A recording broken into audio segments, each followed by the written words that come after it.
முருகன் அப்படின்னு சொன்னாவே அழகும் அறிவும் சேர்ந்த உருவம் தான் நம்மளுடைய கண்ணுக்கு முன்னாடி வந்து நிற்கும். முருகப்பெருமானோட திருவிளையாடல்களும் அவரோட தோற்றமும் மனிதர்களோட வாழ்க்கையில உணர்ந்து கொள்ள வேண்டிய வாழ்க்கை தத்துவத்தை உணர்த்துவதாக அமைஞ்சிருக்கு.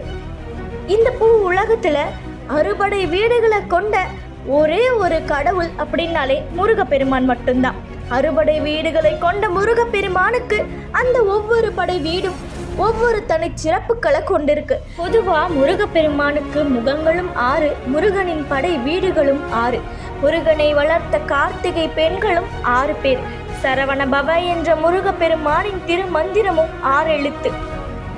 பொதுவா ஜாதகத்தோட 6ஆம் இடம் விரோதம், கடன், ரோகம், சத்ரு போன்றவற்றை குறிக்கும். இந்த தோஷங்கள் அனைத்தையும் வல்லமையை கொண்டவர் முருகப்பெருமான் தான். தேவர்களை அடிமைப்படுத்தி வைத்திருந்த சூரபத்மனையும் அவன்